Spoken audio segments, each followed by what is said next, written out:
Você vai assistir agora mais uma produção da Igreja Comunidade Vida Nova, com a pastora Mércia. A palavra de Deus no seu lar.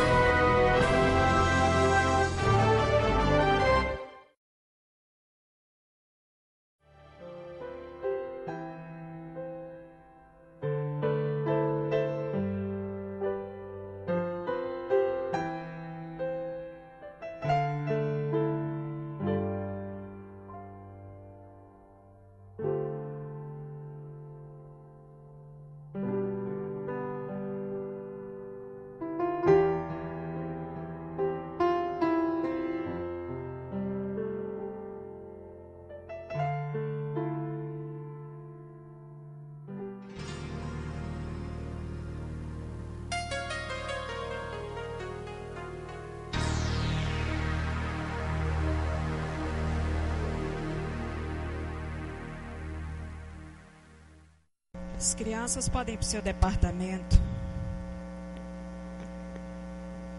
Paz do Senhor, queridas.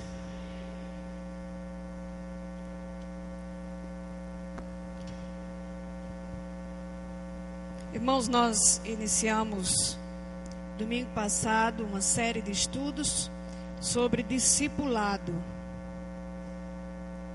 E nós vamos continuar com esse tema. Discipulado. Mas discipulado não é só para novo convertido. Esse discipulado que nós estamos falando aqui não é no sentido apenas da salvação, aquele que a gente aprende nos primeiros dias, primeiros meses de vida cristã. Não é só esse discipulado nesse sentido de aprendermos sobre a salvação, os primeiros passos da salvação, mas um discipulado no sentido de vivermos a vida de Cristo na nossa vida, o caráter de Cristo, atribuirmos à nossa vida os seus ensinos, os seus mandamentos, as suas ordens, voltarmos ao que Ele nos ensinou nos primórdios, no princípio. O que Ele falou para que a gente pudesse guardar no nosso coração sobre o nosso novo estilo de vida. Nossa vida dali por diante, como seria. Isso é uma coisa que nós temos nos esquecido. E a igreja, de uma forma geral, ela também tem esquecido, ela tem negligenciado esse ensino. E a gente tem aprendido outras coisas, a gente tem estudado outras coisas. Eu fiquei pensando, quando não aprendemos o primordial, o principal, o inicial. É como jovem, um menino vai para a escola e ele começa a pular de ano sem aprender nada naqueles primeiros anos. Aí chega lá no ensino médio escrevendo errado, a gente vendo que coisas da alfabetização ele não aprendeu, né? Coisas que foi ensinado na alfabetização, sabe? No primeiro ano, na quinta série, sexta série, ele não aprendeu. Ele não aprendeu aquelas regras fundamentais, determinantes. Ele não aprendeu. Aí ele chega lá no ensino médio com uma série de problemas. Nem falar certo ele fala, nem escrever correto ele escreve. O certo era ele voltar para aprender tudo de novo.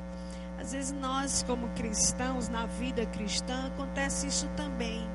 A gente não aprende o fundamental, o mais importante, o que Jesus, de fato, de verdade, quer para a nossa vida. Aí a gente fica aprendendo uma coisa lá, não tem nada a ver, e a gente, sabe, fica devendo, as coisas mais importantes da vida cristã. Então, esse discipulado que eu estou pretendendo fazer, e nós, esse ano eu quero focar nisso, é exatamente esse ensino primordial de Jesus Cristo, fundamental da vida cristã, o caráter de Cristo, a gente absorver para a nossa vida. Então, discipulado nesse sentido, de expressar isso, a vida de Jesus. Isso é o que está faltando na vida dos crentes. Isso é o que está faltando na vida dos cristãos de hoje, dos evangélicos. Expressar a vida de Jesus, o caráter de Jesus, a conduta de Jesus. Está faltando isso. As pessoas sabem sobre dons espirituais, vão até para os seminários e aprendem exegese, homilética, hermenêutica, teologia, aprende tantas coisas. Também hoje em dia são ensinados nas igrejas, e a gente aprende tantas coisas, quando o mais importante, não aprendemos a viver aquilo que Jesus ensinou para a gente, viver como Ele viveu. Então isso eu acredito que é o mais importante. Então a gente precisa expressar isso através da nossa vida. Isso a gente tem esquecido. Isso é muito preocupante, sabe, irmãos? Porque por isso é que nós temos tantos problemas, tantos crentes que a gente olha para eles e a gente acha que ele é maduro, e a gente atribui como um crente maduro, experiente, e daqui a pouco ele nos surpreende com atitudes infantis, com atitudes de pessoas carnais, e a gente diz assim: oh meu Deus, afinal de contas, quem é então espiritual? Quem é que tem maturidade? Essa pessoa aí que eu achava que tinha tanta maturidade, aí age dessa maneira, porque falta isso aqui, falta a vida de Jesus Cristo. Então a gente precisa aprender isso. Isso é muito preocupante. Desde o finalzinho do ano passado eu venho me preocupando com isso. Eu digo, vou entrar o ano 2012 e vou começar a discipular no sentido, voltarmos para o Novo Testamento, para os 3 anos de vida de Jesus Cristo, ensinando aos discípulos, aqueles do ministério, ensinando, viu? Aquilo que ele mais passou para os seus discípulos.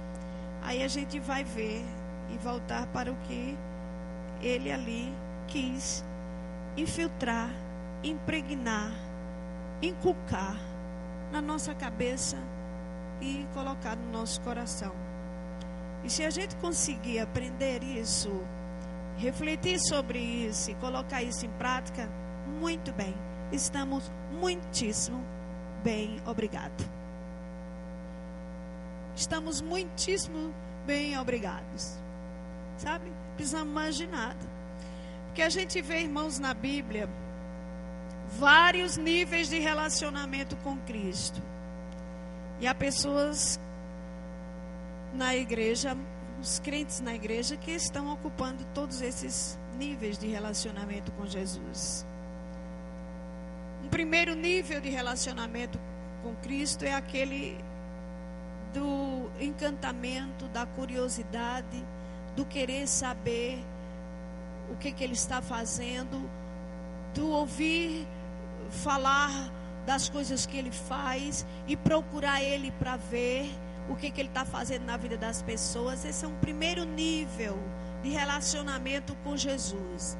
Muitas pessoas, muita gente nos dias de Jesus procuraram Jesus por curiosidade, somente para ver. As multidões eram enormes, que se atropelavam ao redor de Jesus para ver o que Ele fazia, porque tinham ouvido falar que ele curava, que ele ressuscitava, que ele fazia milagres, que ele multiplicava o pão, o peixe, e que ele levantava os paralíticos. Então as multidões corriam e se atropelavam e queriam ver e saber.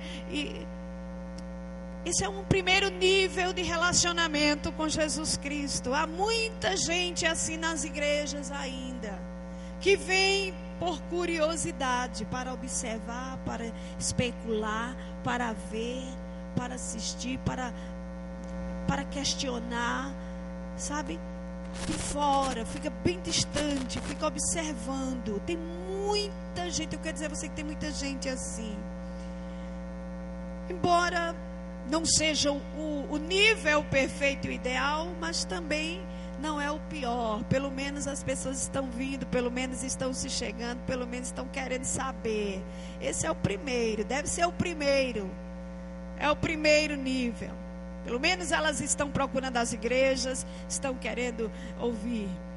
Mas aí a gente vê que dentre aquelas multidões que buscavam a Jesus e que procuravam a Jesus, ele dali escolhia alguns para ser discípulos, para andar com ele, para estar com ele, para acompanhar ele de um lugar para o outro, para sentar-se e ouvir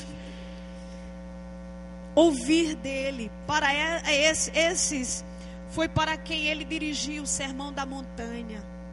Pessoas que sentaram, que quiseram ouvir e aprender alguma coisa dele e absorver. Esse é um segundo nível de relacionamento com Deus.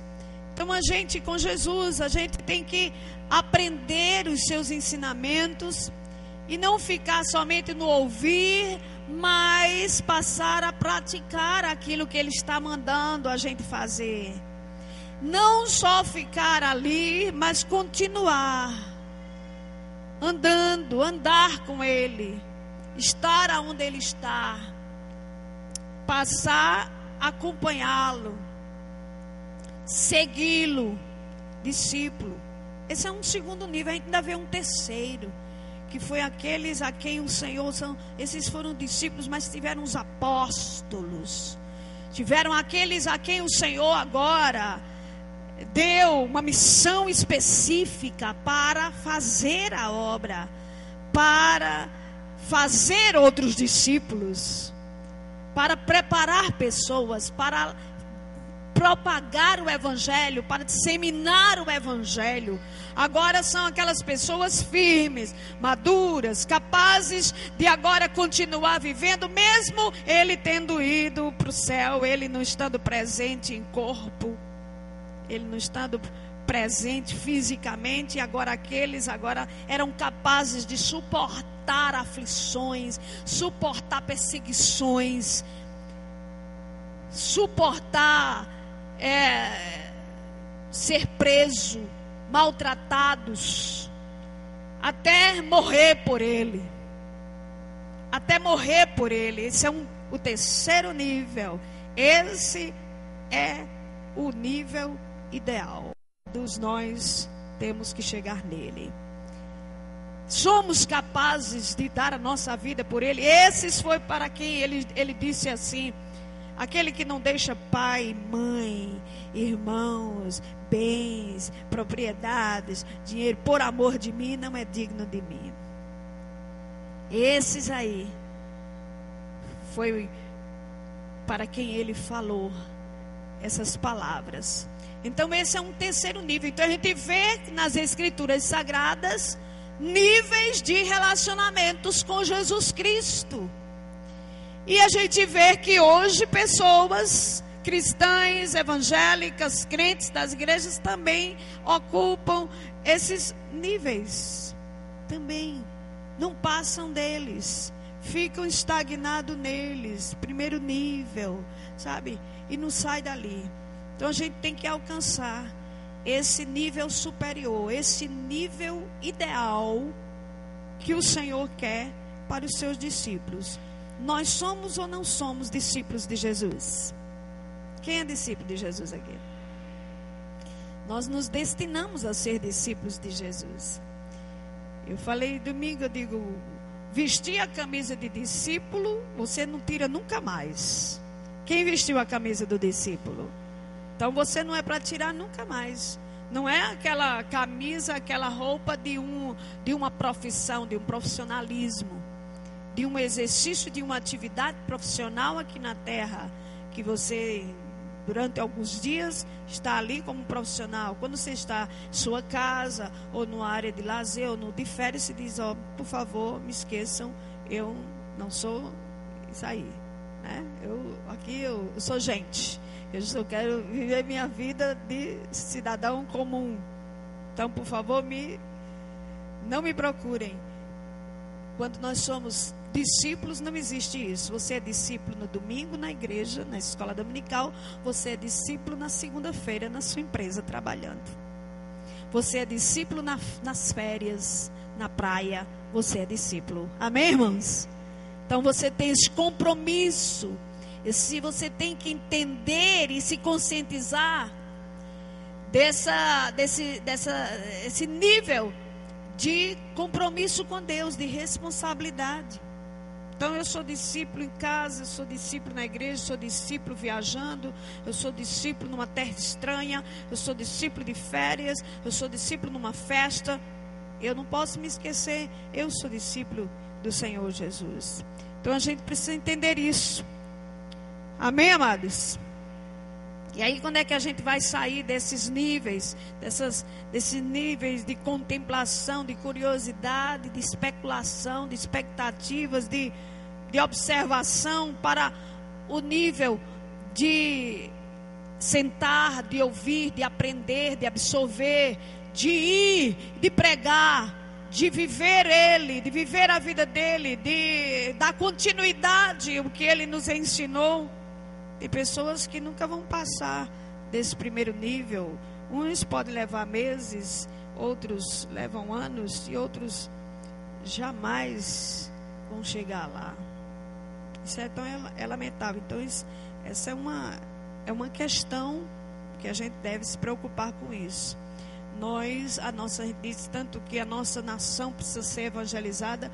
A nossa nação não será totalmente evangelizada enquanto não existir discípulos do terceiro nível. Nas nossas igrejas, pessoas que pelo menos na sua maioria estejam pelo menos querendo ser do terceiro nível. Pelo menos querendo ser. Então nunca a nossa nação será completamente evangelizada, nem o nosso bairro, nem a nossa família, enfim, não será. Então nós temos que estar nesse nível de compromisso total.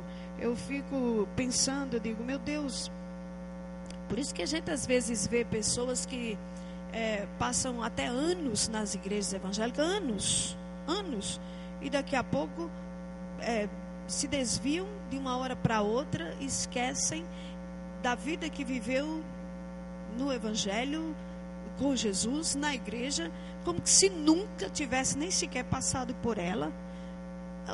A gente fica sem entender e fica, meu Deus, como é que pode uma pessoa ter passado 10 anos andando, caminhando para a igreja, frequentando o culto, escola dominical, aprendendo a palavra de Deus, e agora essa pessoa parece até que nunca ouviu o evangelho, de tão esquisita, tão estranha, tão cética que ficou, terrível, esfriou, não quer mais saber, virou até quase que um ateu. Eu tenho visto isso, irmãos, não é lá não sei aonde, não, é que pessoas assim que frequentaram aqui tantos anos e agora vivem questionando a Bíblia como um incrédulo. É brincadeira, como um incrédulo. A esposa continua crente e ele fica criticando, quando foi ele que levou ela para a igreja e ela se converteu. Aí agora ele fica criticando, chamando ela de fanática, questionando. Será que isso aí é verdade mesmo? Isso aí? Que pode? Aí a gente fica, por que um negócio desse? Por quê? Porque ficam assim, nesse primeiro nível, sabe? Não elevam, não crescem, não se desenvolvem, não aprendem, não absorvem, de jeito nenhum. Muitos na época de Jesus viveram assim. Você pensa que todas essas multidões que tiveram o privilégio de ver Jesus a olho nu, fisicamente, ver, observar, multidões que observaram lá, ele curando, a mulher do fluxo de sangue, levantando aquele paralítico, e ele ali ministrando a palavra. Você pensa que toda aquela multidão foi salva? Foi nada, foi não foi mesmo, foram muito poucos daqueles que estiveram ali, porque não abriram o coração, não creram, não se determinaram a continuar. Hoje em dia é a mesma coisa. Então, pelo amor de Deus, é lamentável. Eu já falei, cheguei ao extremo a falar assim. Eu digo, irmão, se você não quiser Jesus Cristo, então não fica aí se enganando, não quer nada com o evangelho, não quer nada com a palavra de Deus, nunca. Então não perde tempo, não vai perder tempo não, vai gozar lá o mundo logo, porque aproveita o mundo, sabe? Se deleita lá inteiramente no mundo, porque depois tu vai para o inferno mesmo. Então é melhor aproveitar o mundo e ir para o inferno do que não aproveitar nada e depois ir para o inferno do mesmo jeito. Então, se você está aqui, isso é uma forma de dizer assim, se você está aqui, esteja de verdade. Queira mesmo viver a vida de Cristo, porque essa sim vale a pena. Você está rejeitando o mundo, está renunciando aos prazeres do mundo, mas por uma causa nobre, vamos dizer, a sua salvação. Você está salvo, amém, irmãos? Você vai para o céu. Quem aqui tem certeza que vai para o céu, irmão? Glória a Deus. Glória a Deus. Tem muito crente aí que não tem certeza disso, não. Tem muito crente que não tem certeza ainda da salvação, né? Então, porque falta essa convicção interior, pessoal, individual. Então, é necessário. Então, eu comecei ministrando uma palavra em Lucas capítulo 5. É bom até só que você abra para você ver qual foi o texto que nós começamos a ministrar. Nós vamos terminar essa ministração de Lucas 5, que me faltou acho que 1 ponto, 2, não sei. Mas sobre a pesca maravilhosa. Nós estamos ministrando aqui uns ensinos de Jesus para os discípulos, para formar discípulos.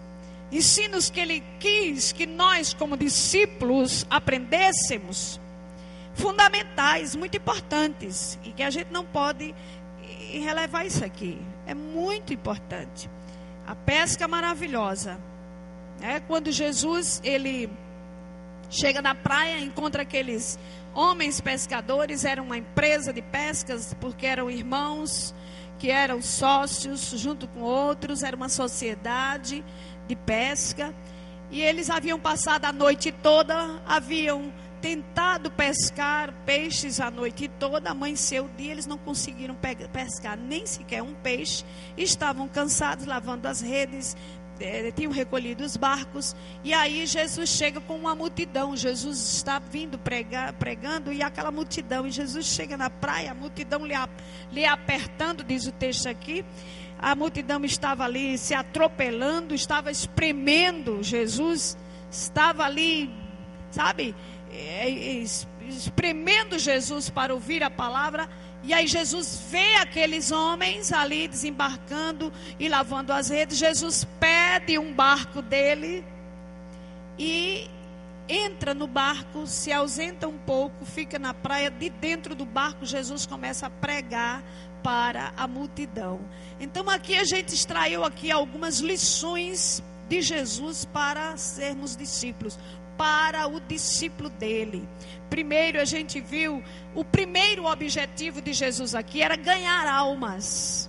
A gente olhou aqui nesse texto que eu falei, que a gente olha para o texto e as pessoas costumam só olhar para o milagre que aconteceu, o milagre que ocorreu nessa história aqui, nesse dia aqui, que foi o milagre dos peixes, né? Foram muitos peixes quando eles não tinham pescado nenhum. Aí Jesus manda jogar as redes, e eles trazem, quando puxam a rede, é tanto peixe que as redes quase que se rasgavam e os barcos iam a pique, e a gente fica empolgado e a gente foca nisso aqui. Só que a mensagem principal desse texto não é essa. A mensagem principal não é essa. A mensagem mais importante que Jesus quis deixar aqui nessa história da pesca maravilhosa não foi o milagre. Foi o fato de Jesus estar ali com interesse. O interesse de Jesus maior ali era de pregar o evangelho, de falar do amor do Pai para aquela multidão, de salvar aquelas vidas ali. Mas para ele fazer isso, ele testou aqueles homens, ele usou a empresa daqueles homens, ele pediu o barco deles no momento crítico das suas vidas, no momento de tristeza, porque eles estavam ali frustrados, porque não haviam pescado nada. E aí Jesus aproveita esse momento e Jesus pede o barco. Me dá o teu barco. Me dá o teu barco para eu usá-lo como púlpito, como plataforma para pregar o evangelho. Aí nós extraímos aqui uma lição de quê, irmãos?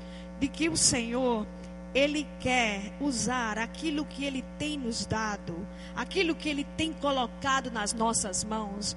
Ele quer utilizar isso em prol da salvação de almas. O maior objetivo dele, de te dar o barco, de te dar os peixes, de te dar a empresa, de te dar o curso, de te dar o diploma, de te dar a posição, de te dar o patamar que você chegou. O maior objetivo dele é para ele usar isso aí, para ele se utilizar disso aí como instrumento para a salvação de almas, para a salvação de vidas. Isso foi o que ele quis dizer aqui. Então não há discípulo de Jesus Cristo que não esteja capaz, não seja capacitado para disponibilizar o que ele tem nas suas mãos para ser usado por Deus. Então o mais importante aqui não foi a pesca maravilhosa, o milagre que aconteceu, mas o ensinamento primordial, principal, fundamental de Jesus foi dizer para nós que Ele nos quer como instrumentos nas suas mãos, instrumentos, veículos para salvação de vidas, para a salvação de almas. Amém, irmãos? Por isso é que Ele não leva você quando você se converte. Por isso é que Ele te dá condições para você conseguir coisas nesta vida. Para que o Senhor quer que você se forme, tenha um diploma, um certificado, uma profissão, um bem material? Para quê? Só para você ter regalia? Só para você bater no peito? Eu sou filho do rei, eu tenho as coisas, eu sou melhor do que os outros. Foi para isso? Não. Foi para que Ele possa se utilizar disso aí. Para que o Senhor dá dinheiro para a gente? Para quê? Só para você viver bem? Não é só para isso, mas para que você possa disponibilizar uma parte, disponibilizar o que você tem, para Ele se utilizar, para Ele usar em prol do crescimento do reino de Deus aqui na terra. Para a salvação de almas, irmãos. Se você não servir para isso, se você não absorver isso, não entender isso, sua vida aqui na terra vai ficar inútil. Você vai ser inútil, vai ser vã a sua vida aqui na terra. Então tem que prestar atenção nisso. Isso é ser discípulo. É eu saber, eu não dizer que isso é meu, isso é só meu, isso foi o que consegui, isso ninguém pode se utilizar disso aqui, isso aqui é só meu. Não. Isso foi Deus que me deu, me agraciou, me abençoou. E eu estou disponível, Senhor, para o Senhor me usar. O Senhor me use, o Senhor se utilize do que o Senhor me deu. Está à tua disposição. Isso é ser discípulo. Foi isso que Jesus quis ensinar aqui, quando Ele pede o barco dos discípulos. E Ele então dá o barco e fica ali, mesmo cansado, mesmo com sono, tendo passado uma noite pescando. Estava, óbvio, muito cansado, estava frustrado, chateado, porque tinha sido uma noite negativa para os seus negócios. Mas ele dispôs o seu barco, esperou que Jesus pregasse. E Jesus observando tudo isso. Preste atenção, irmãos. Deus fica observando até onde vai a sua capacidade de servir a Ele, mesmo quando você não tem sido tão abençoado como você esperava, sabe? Mesmo quando você não tem recebido aquilo que você está buscando e pedindo, quando você não ainda recebeu aquilo, a tua capacidade nesse momento ainda disponibilizar-se para o Senhor e servir a Ele. Ele fica observando isso. Ele fica observando isso. E a gente vê, na maioria das vezes, a gente vê, talvez em todos esses momentos, em todos esses milagres que Jesus operou, Ele sempre operou quando alguém, num momento difícil, disponibilizou as coisas para Ele. No momento difícil, abriu a mão e disponibilizou. Aí depois Ele, como uma forma compensativa, Ele lhe abençoa. Foi assim que aconteceu com os milagres da viúva do azeite, quando não tinha nada. A viúva de Sarepta, que estava lá naquela terra de Samaria, passando fome. O menino da multiplicação, que só tinha aqueles 5 pães e 2 peixinhos, pouquinha coisa, e entregou nas mãos dele. A gente vê esses momentos assim, né? Todos tiveram que entregar. Todos tiveram que abrir mão.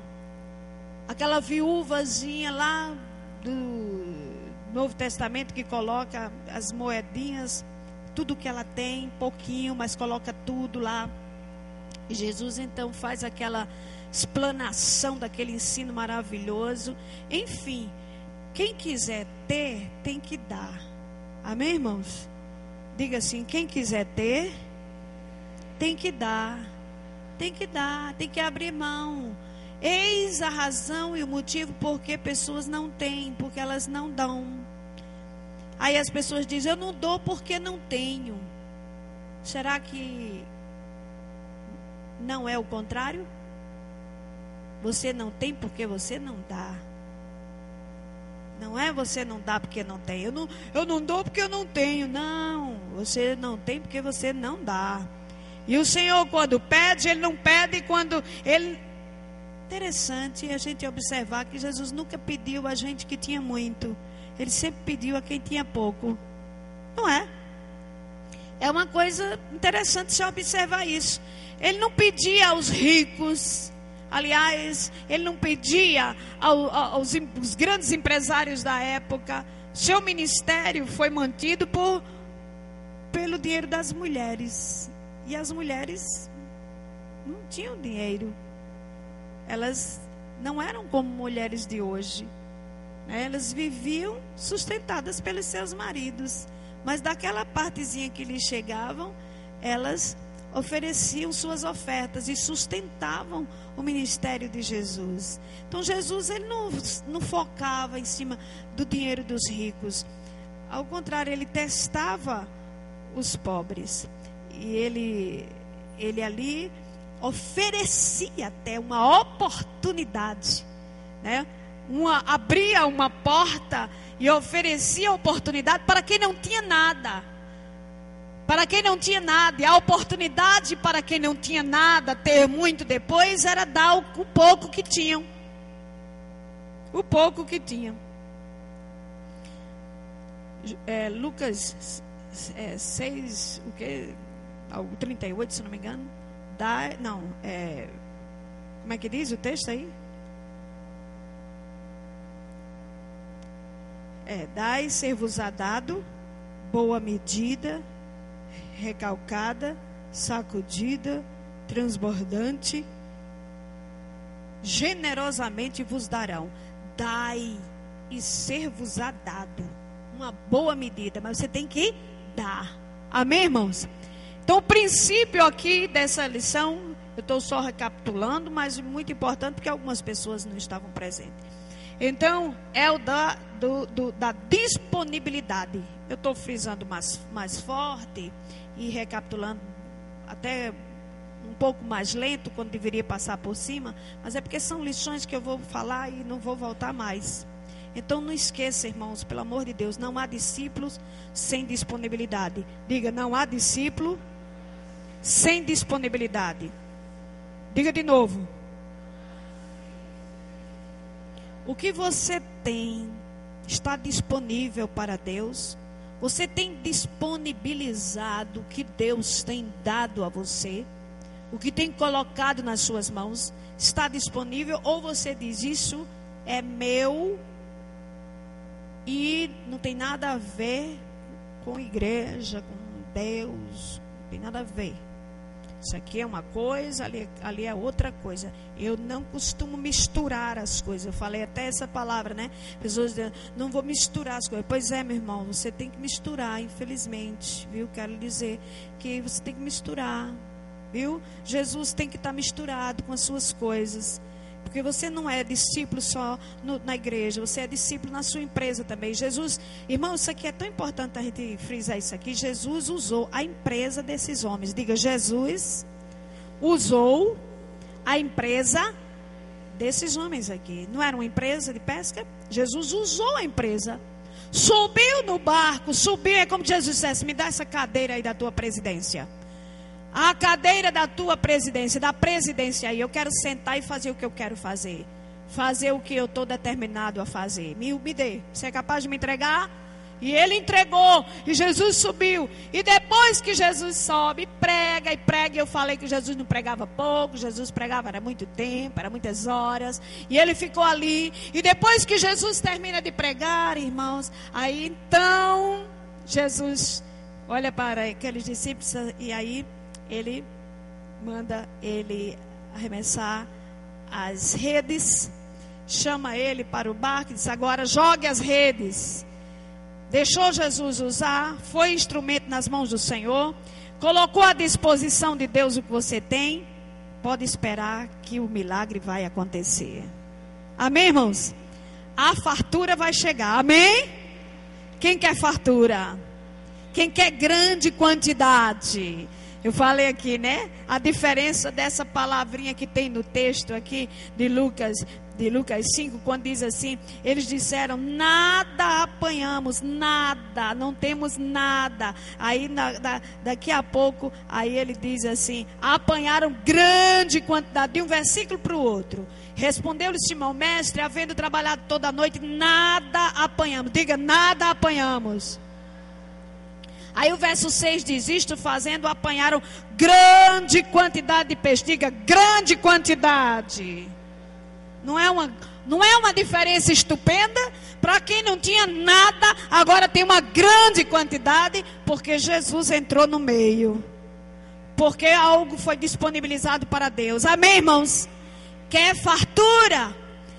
Quer grande quantidade de cliente? Quer grande quantidade de bênçãos, de vitórias, grande quantidade de dinheiro? Disponibiliza o que tu tens para o Senhor. Aí o Senhor chama. Aí outra lição aqui que a gente aprendeu aqui foi 3 lições aqui que está numa só. O Senhor quer que você seja perseverante. Diga, perseverança. Por que entendemos isso? Todo discípulo tem que ser perseverante. Porque eles passaram a noite toda. Amanhecer o dia, eles queriam ir para casa, dormir, descansar. Quando Jesus, naquele momento, manda que eles continuem pescando, era para eles irem dormir em casa. Era para eles terem dito, não, Senhor, como de fato eles disseram, Senhor, nós passamos a noite toda e não pescamos nada. É como se dissesse, nós somos profissionais da área, entendemos, sabemos da coisa, como acontece. Se à noite, alguns pescadores, aqui eu acho que não tem ninguém pescador. Alguém aqui é pescador? Ou foi pescador? Eu muito menos, só de homens.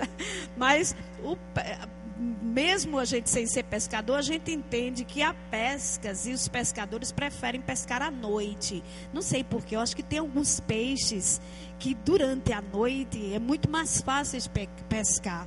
Então os pescadores profissionais, a gente vê isso a partir de João Pessoa nas praias, né? Os pescadores ali de